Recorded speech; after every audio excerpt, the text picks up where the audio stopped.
Hello दोस्तों, welcome to my YouTube channel. सभी को गुड मॉर्निंग। तो अपन पढ़ रहे थे मध्यकालीन भारत का इतिहास, मेडिवल हिस्ट्री, जिसमें अपन ने 4 क्लासें पहले देख ली है। जिसको भी वो क्लासें देखनी है वो प्लेलिस्ट में जाकर देखें। आज अपन पढ़ेंगे सैयद वंश। कौन सा वंश? सैयद वंश, जो कि 1414 से लेकर 1451 तक चला था। ये मोहम्मद साहब के वंशज थे। किसके वंशज थे? मोहम्मद साहब के।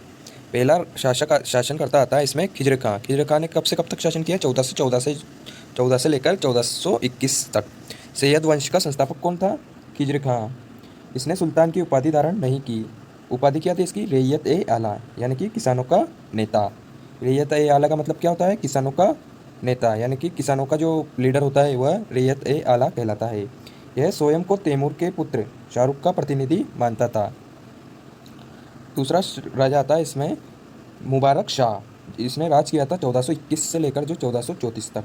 इसने शाह की उपाधि धारण की। किसकी उपाधि धारण की? शाह की, क्योंकि मुबारक शाह रहा है पीछे, तो याद रख लेना कि शाह की उपाधि धारण की। यहा बिन अहमद सर हिंदी ने तारिक ए मुबारक शाही नामक पुस्तक लिखी। किसने लिखी तारिक ए मुबारक शाही पुस्तक? यहाया बिन अहमद सर हिंदी ने। और यहाया बिन अहमद सर हिंदी इसका कौन था? दरबारी विद्वान था। इसने पुस्तक लिखी तो कौन होगा? ये दरबारी विद्वान ही होगा, मुबारक शाह का। अगला शासक आता है मोहम्मद शाह, जिसने राज किया था 1434 से जो लेकर 1445 तक। फिर आता है अलाउद्दीन आलम शाह, 1445 से 1451 तक।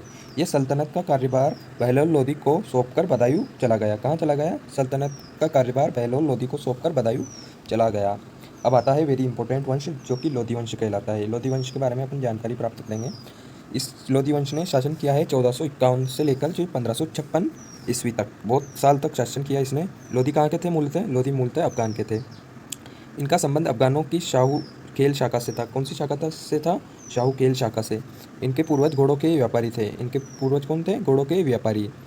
पहला शासक आता है इसमें बहलोल खां लोधी। कौन सा शासक आता है? बहलोल खां लोधी। अफगानों का आगाज समतामूलक समाज था। सुल्तान को समानों में प्रथम माना जाता था। किसको समानों में प्रथम माना जाता था? बहलोल लोधी सिंहासन का प्रयोग नहीं करता था।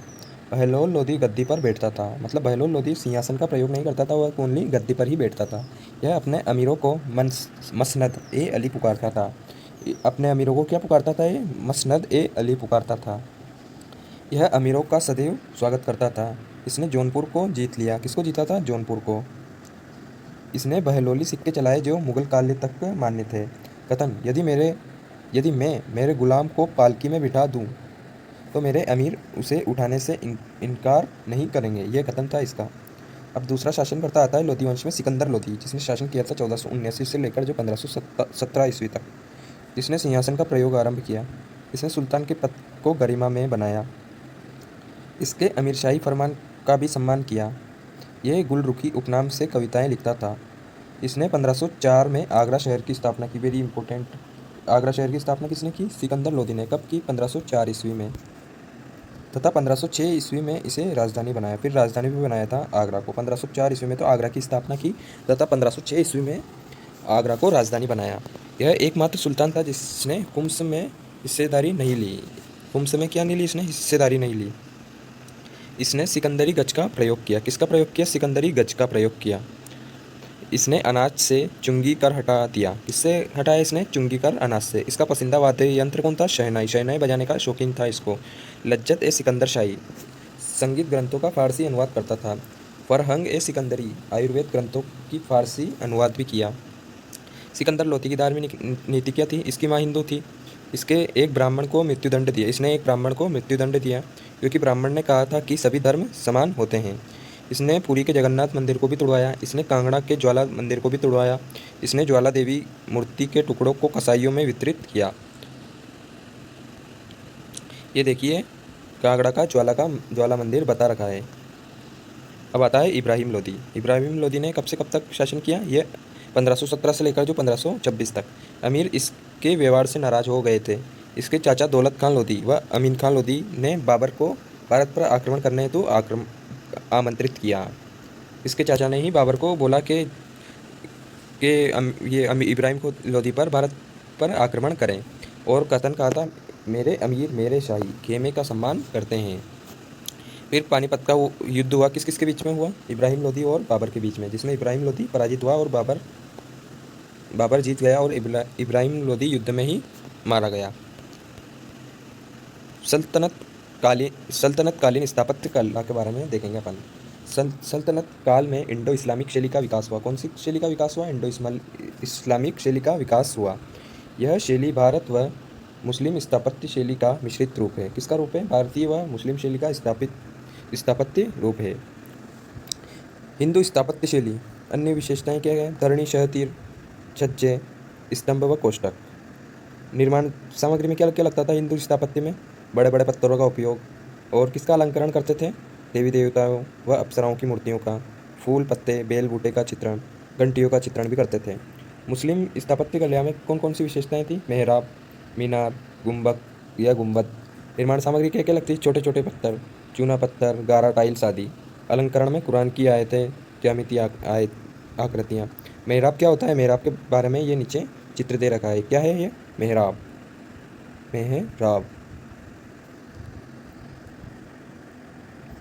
अब पढ़ेंगे अपन अरबस्क शैली। अरबस्क शैली क्या होती है? अलंकरण कर मिश्रित शैली को अरबस्क शैली कहा जाता है। ये हिंदू मुस्लिम अलंकरण शैली का मिश्रित रूप है, मतलब हिंदू और मुस्लिम दोनों का मिश्रित रूप है। गुलाम वंश की स्थापत्य कला। इसकी स्थापत्य कला गुलाम वंश की। कुतुबुद्दीन ऐबक। कुव्वत उल इस्लाम मस्जिद सल्तनत काल की प्रथम इमारत है। ये क्या है? सल्तनत काल की प्रथम इमारत है। गुप्त काल का लौह स्तंभ इस मस्जिद में है। गुप्त काल का लौह स्तंभ कौन सी मस्जिद में है? कुव्वत उल इस्लाम मस्जिद में, जो कि कुतुबुद्दीन ऐबक ने बनवाई थी। इसके निर्माण में हेतु 27 हिंदू व जैन मंदिरों को तोड़ा गया था। कुतुब मीनार का फोटो बता रखा है। 2.5 दिन का झोपड़ा, जो कि कहाँ है? अजमेर में। अब आता है इल्तुतमिश। सुल्तान गद्दी का मकबरा, इसने अपने पुत्र नसीरुद्दीन की याद में बनवाया। ठीक है, यह भारत का प्रथम मकबरा है। इल्तुतमिश को मकबरों का जन्मदाता कहा जाता है। किसको कहा जाता है मकबरों का जन्मदाता? इल्तुतमिश को। इसने कुतुब मीनार का निर्माण कार्य पूर्ण करवाया। किसने करवाया कुतुब मीनार का निर्माण कार्य? इल्तुतमिश ने। इल्तुतमिश का मकबरा यह स्क्रीच शैली में बना हुआ है। कौन सी शैली में बना हुआ है? स्क्रीच शैली में। ये देखिए चित्र, यह है गंधक की बावड़ी। और ये आता है अतारकिन का दरवाज़ा, जो कहाँ है? नागौर में। यह है अतारकिन का दरवाज़ा। इसका निर्माण सूफी संत हमीउद्दीन नागौरी की याद में किया गया था। जामा मस्जिद, ईदगाह, मस्जिद बदायूं का निर्माण भी इल्तुतमिश द्वारा करवाया गया था। बलबन का मकबरा, ये टूटा फूटा मकबरा बलबन का मकबरा है। लाल महल, जो कि 1240 ईस्वी में बना था। पढ़ेंगे अपन खिलजी वंश की स्थापत्य कला। खिलजी वंश की स्थापत्य कला में खिलजी कालीन इमारतों में अत्यधिक सुंदर अलंकरण का कार्य किया गया। यह खिलजी शासकों की अच्छी आर्थिक स्थिति को दर्शाता है। अलाउद्दीन खिलजी ने क्या क्या बसाए? 9 नगर व 9, जिसको बोलते हैं 9 नगर। सिरी फोर्ट, जो कि ये बताया गया है, सिरी फोर्ट। हजार सितून का महल, होज हास, ये हजार सितून का महल। अलाई मीनार, ये अलाई मीनार देखिए।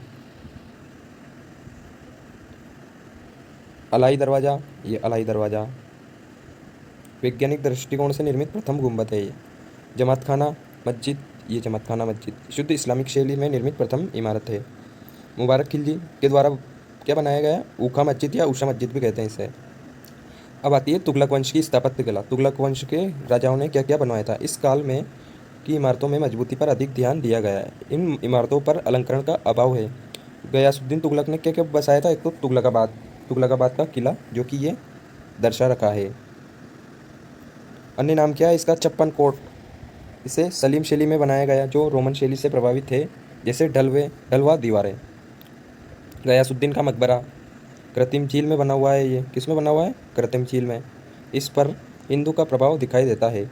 इस पर कलश व आमलक बना हुआ है। क्या बना हुआ है? कलश व आमलक। मोहम्मद बिन तुगलक ने जहाँ पनाह बसाया था, जिसमें आदिलाबाद का किला था, ये बता रखा है आदिलाबाद का किला। 12 खंबा बसाया था। इसे धर्मनिरपेक्ष इमारत कहा जाता है। सतपुल। फिरोज तुगलक ने क्या क्या बसाया था? फिरोज शाह कोटला, जो कि चित्र में बताया हुआ है। खिर की मस्जिद, बेगमपुरी मस्जिद, काली मस्जिद, कला मस्जिद, पुष्क ए शिकार मस्जिद। फिरोज तुगलक के समय इन मस्जिदों का काल कहा जाता है। फिरोज ने अशोक के टोपरा व मेरठ स्तंभों को दिल्ली में स्थापित करवाया था। खां ने जहां तेलंगानी का मकबरा भी बताया हुआ है। यह भारत का प्रथम अष्टकोणीय मकबरा है। इसका निर्माण जोना खां तेलंगानी के पुत्र ने करवाया था। अब आता है गयासुद्दीन तुगलक द्वितीय। कौन था गयासुद्दीन तुगलक? कबीरुद्दीन औलिया का मकबरा। इसे लाल गुंबद भी कहा जाता है। क्या कहा जाता है? लाल गुंबद भी, ये बताया हुआ है। अब आती है सैयद वंश की स्थापत्य कला। सैयद वंश की स्थापत्य कला, सैयद काल व लोधी काल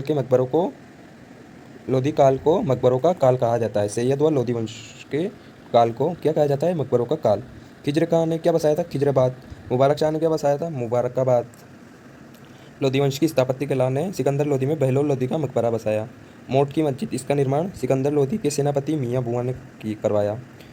इब्राहिम लोधी ने क्या बसाया? सिकंदर लोधी का मकबरा। यह इमारत जहाँ दोहरे गुंबद का निर्माण किया गया।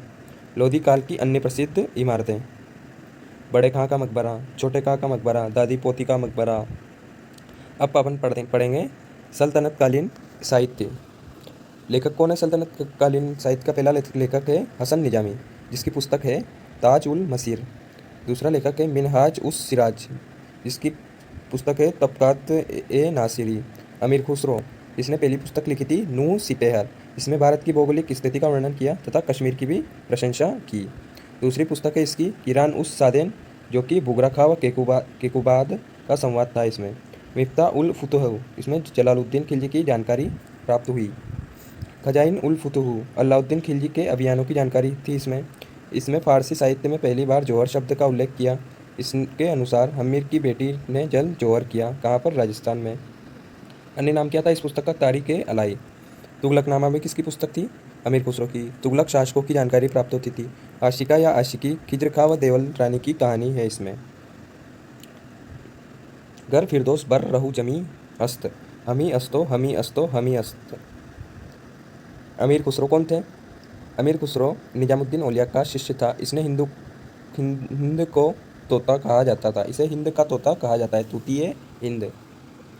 यह 7 सुल्तानों के समकालीन रहा। यह प्रथम व्यक्ति था जिसने अपनी रचनाओं में हिंदी लोकोक्ति एवं मुहावरों का प्रयोग किया। इसने संगीत में योगदान दिया। इसने तंबूरा एवं वीणा को मिलाकर सितार का आविष्कार किया। कव्वाली तराना जैसी गायन शैली प्रारंभ की।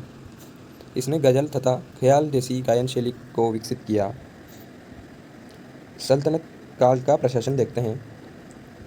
सुल्तान केंद्रीकृत, निरंकुश, वंशानुगत, राजतंत्रात्मक शासन व्यवस्था की।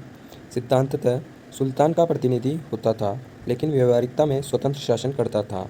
सुल्तान की सहायता हेतु एक मंत्रिमंडल होता था, जिसे मजलिस खलवत कहा जाता है। ये विभाग दे रखे हैं: वजीर, वित्त मंत्री, विभाग, प्रसिद्ध अधिकारी, प्रांतीय प्रशासन, सैनिक प्रशासन।